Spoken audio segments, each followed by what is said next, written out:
በስመ አብ ወወልድ ወመንፈስ ቅዱስ አሐዱ አምላክ አሜን። በስመ አብ ወወልድ ወመንፈስ ቅዱስ አሐዱ አምላክ አሜን። በስመ አብ ወወልድ ወመንፈስ ቅዱስ አሐዱ አምላክ አሜን። ሰላም ለክሙ ክብራን አሃዌ ወአሐትየ እፎሃለውክሙ ሰላም ንዓኻትም ይኹን ክብራት ኣሕዋቴን ኣሓቴን ከመይ ኣለኹም? እንኳዕ ኣብፅሐና ኣብፅሐኩም ንሰመነ መጻጉዕ ዓብይ ጾም ራብዓይ ሰሙን ወይ ከዓ ራብዓይ ሰንበት ማለት እዩ። ስለ ኩሉ ነገር እግዚአብሔር አምላክና ሽሙ ዝተኸበረ ዝተመስገነ ይኹን።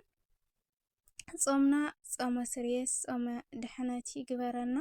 መዋዕለ ስዋዒኡ ብሰላም መጀሚሩ ብሰላም ይፈጽመና አሜን። እንኳዕ ኣብፅሐኩም ኣብፅሐና እናበልና ካብ ዝሓለፈ ዝቐፀለ መንፈሳዊ ሕቶን መስን ራብዓይ ክፋል ናይ ሰሙነ መጻጉዕ ሒዝናልኩም መፂና እኒአና።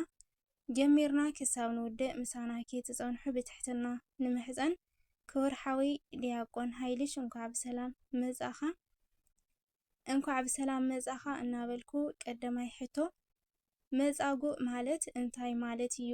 መጻጉዕ ማለት እንታይ ማለት እዩ? በስመ አብ ወወልድ ወመንፈስ ቅዱስ አሃዱ አምላክ ይትባረክ እግዚአብሔር አምላከ አዊነ ለዘአጽሐነ እስከዛቲ ዕለት ወሰዓት አቂቦ እንኩሉ እኩይ ዝኸበርኩም ክርስቶሳውያን አፍቀርትን ፈተውትን ቅድስት ድንግል ማርያም ናይ ተኬን ሚድያ ቤተሰብ ከመይ ትቕንዩ? እንኳዕ ንረብዓይ ሰሙን ኣብይ ጾም ብሰላምን ብጥዕናን ኣብፅሐኩም። ኣፀደ ማርያም ሓፍተይ እንኳዕ ብሰላም መጻኺ የኽብረለይ። ኣብ ዝሓለፉ 3 ሰናብቲ ብዛዕባ ዘወረደ ቅድስት ምኩራብ ሪና ነርና። ሎሚ ራብዓይ ሰሙን በፂሕና ኣለና። ከም ናይ እግዚአብሔር ቅዱስ ፈቃድ ላብ ናይ ሎሚ ሕቶን መልስን ክንሰግር ኢና። እግዚአብሔር ምስ ኩላትና ይኹን። ናይ መጀመርያ ሕቶ መጻጉዕ እንታይ ማለት እዩ?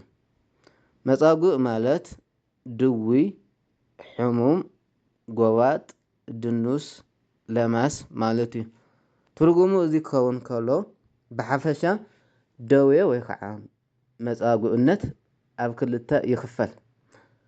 እቲ ሓደ ደዌ ስጋ።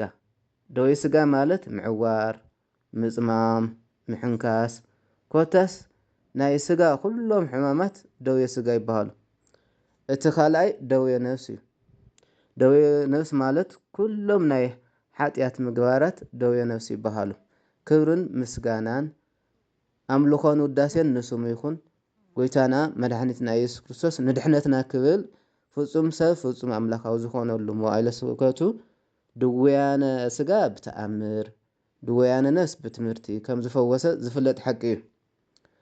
እቲ ናይ ሎሚ ዓብዪ ሕማምና ደዌ ነፍሲ እዩ እሞ ናብታ ናይ ነፍሲ ሕክምና ዝኾነት ብደሙ ዝዓደጋ ዘጥረያ ናይ ጽርሐ ኣርያም ኣብነት ዝኾነት ቤተ ክርስቲያን ብምኻድ ንስሓ ብዝበሃል መድሓኒት ንተሓከም ንንጻሕ ብነፃ እዩ ዝወሃብ እሞ። ስለዚ መጻጉዕ ማለት ድውይ፣ ሕሙም፣ ድኑስ፣ ለማስ ማለት እዩ። ብሓቂ ቃለ ህይወት ቃለ በረከት የስማዕና ጸጉኡ በረከት የብዝሐልካ ክቡር ሓውና ዲያቆን። ካልኣይ ሕቶ ንምንታይ እዩ ሰሙነ መጻጉዕ ተባሂሉ? ንምንታይ እዩ ሰሙነ መጻጉዕ ተባሂሉ? ካብ ሰሙነ መጻጉዕ ኸ እንመሃሮ ንሕና እንታይ እዩ? ካብ ሰሙነ መጻጉዕ እንመሃሮ ንሕና እንታይ እዩ? አሜን። ብሓደ ቃለ ህይወት የስምዐልና ዝኸበርካ ሓፍተይ። ራብዓይ ሰሙን ናይ ኣብይ ጾም መጻጉዕ ይበሃል። ንምንታይ መጻጉዕ ተባሂሉ? ካብ መጻጉዕ ኸ እንታይ ንምሃር ንዝብል ሕቶ በረከቱ ይሕደረና። ማህሌታይ ሊቁ ቅዱስ ያሬድ ነታ ራብዓይቲ ሰንበት ናይ ኣብይ ጾም መጻጉዕ ዝብል ስም ሂብዋ እዩ። ነዚ ስም ዝሰየመሉ ምክንያት ደሞ ኣምላኽና መድሓኒትና ኢየሱስ ክርስቶስ ከምቲ ነቶም ድውያነ ነፍሲ ብትምህርቱ ዘንጽሖም ዝነበረ ነቶም ድውያነ ስጋ ድማ ብተኣምራቱ ይፍውስ ከም ዝነበረ ዝዝከረሉ ዝስበኸሉ ሰሙን ወይ ከዓ ሰንበት ስለ ዝኾነ መጻጉዕ ዝብል ስም ክሕዝ ተገይሩ እዩ።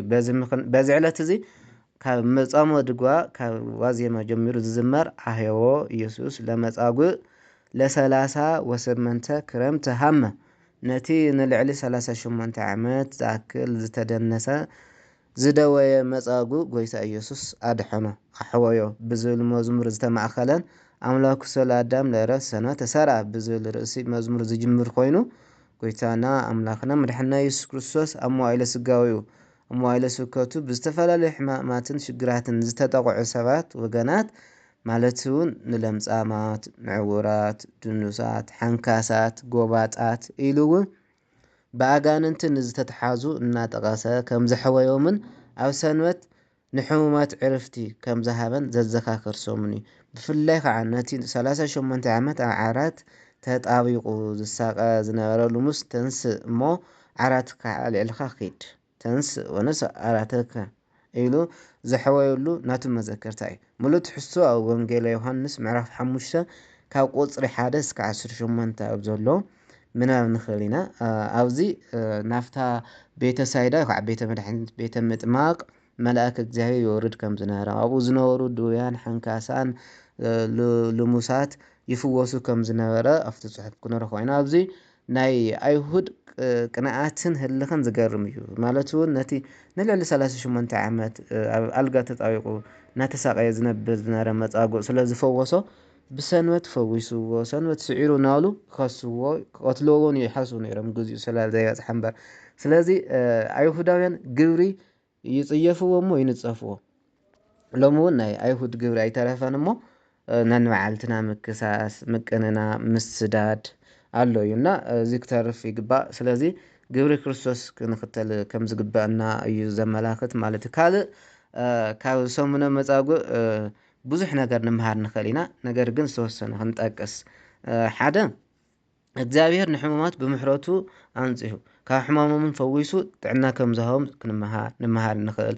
ን38 ዓመት ዝደወየ ካብ ማህፀን ኣዲኡ ብዘይ ዓይኒ ዝተወለደ ካብ 12 ዓመት ጀሚሩ ደም ዝፈሳ ዝነበረ እታ ከነኣዊት ሰበይቲ ወዘተ ሓይሊ ሕማም ስዒሩ ጥዕና ሃቦም ንሱ ኣብ ዝፈቐዶ ኩሉ ምሕረት ፈውስን መድሓኒትን ክህብ ከም ዝኽእል ክንመሃር ንኽእል። ካልእ እግዚኣብሔር ኣምላኽ ጎይታ ኢየሱስ ክርስቶስ ናይ ነፃነት ኣምላኽ ምዃኑ እውን ንመሃር ኢና። ትፈቅዱ ንኣሂብከ ክትድሕን ትኽእል ዲኻ ኢሉ ይሓቶም ነዞም ድውያን ሕሙማን።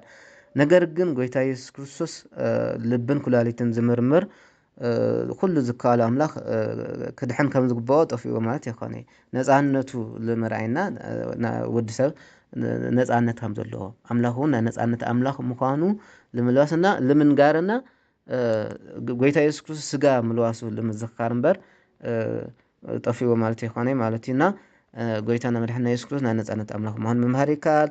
ካልእ ንዝሓወየ ሰብ ንዝምሓሮ ንዝምሓሮ እግዚኣብሔር ውዕለቱ ኣብ ሃይማኖት ፀኒዕካ ብስነ ምግባር ክትተግህ ከም ዝግባእካ እውን ንምሃር ማለት። ታሪክ ናይዚ መጻጉዕ ግን ብጣዕሚ እዩ ዘሕዝን።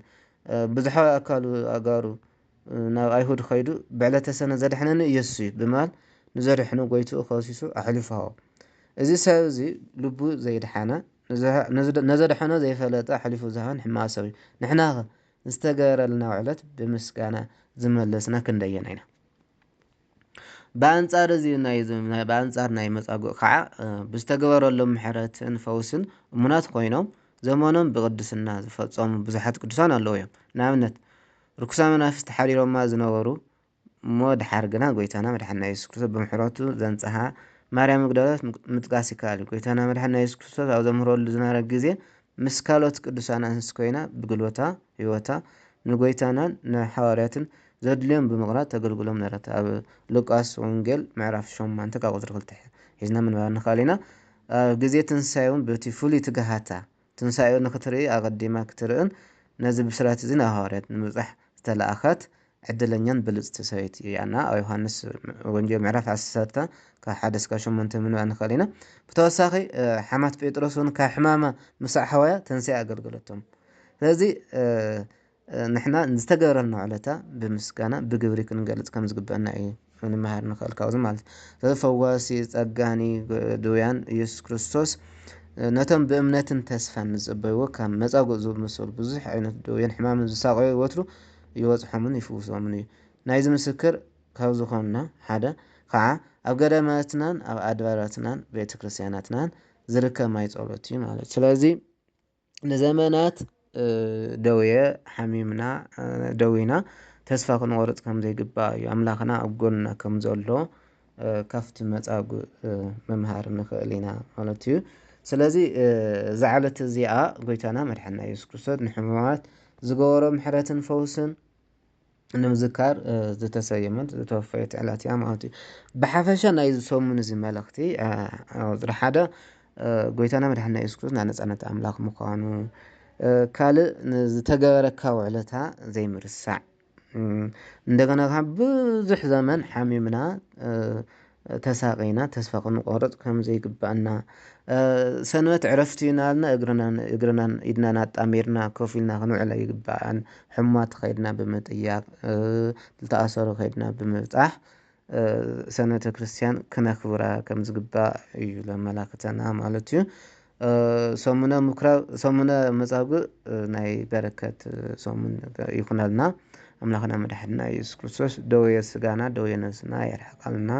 አሜን። ቃል ሕይወት ይስማዕና። ክብር ሓውና ዲያቆን ፀቂ በረከት የብዝሐልካ። እሺ ፕሮግራምና ኣብዚና ወዳእና ኢና። ከም ፈቃድ ኣምላኽ ናይ ሰሙነ መጻጉዕ ዜማ ኣስመዐና እሞ ብጌርካ ፕሮግራምና ዕፀወና ማለት እዩ። ስለነበረና ግዜ ኩሉ እግዚአብሔር ኣምላኽ ሽሙ ዝተኸበረ ዝተመስገነ ይኹን። ክብረት ይሃበልኝ። አሜን። ምሕረቱ ፍቅሩ በረከቱ ረድኤቱ ዘይተፈለየና ኣምላከ ቅዱሳን ልዕለ ባሕሪ ቅዱስ እግዚአብሔር ይክበር ይመስገን። ዘኸበርኩም ደቂ ክርስቶስ ሓቢርኩምና ስለዝፀናሕኩም ብልቢ ኢና ነመስግን። እግዚአብሔር ይባርክኩም። ኣፀደ ማርያም ሓፍቴ ፀጉ የብዝሕልኪ ካብ ዝብላዕለ ተገልግልሉ ዕድመን ጥዕናን ይሃብኪ። ደዌ ስጋና ደዌ ነብስና ዝፍወሰሉ ናይ በረከት ሰሙን ይኹነልና። እምበኣርከስ ዕለቱ ዝተመልከተ ምስባኽ ክሰብከልኩም እየ። ሰናይ ሰሙነ መጻጉዕ። ንባቡ እግዚአብሔር ይረድኦ ውስተ ዓራተ ሕማሙ ወይመይጥ ሎቱ ኩሎ ምስካቢሁ እምደዌሁ አንሰ እብየ እግዚኦ ተሳለኒ። ኣብ መደቀስ ሕማሙ ከሎ እግዚአብሔር ይድግፎ፣ ንስኻ ብሕማሙን ንብዘላ ዓራት ተንጽፈሉ። ጎይታየ በዲለካ የሞ መሓረኒ።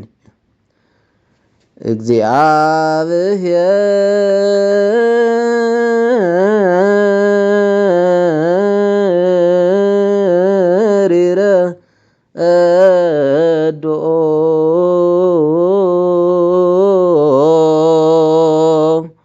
ውስተ ዓራተ ሕማሙ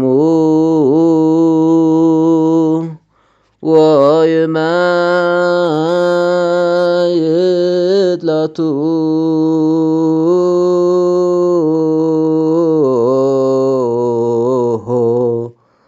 ኩሎ ምስካቢሁ እምደዌሁ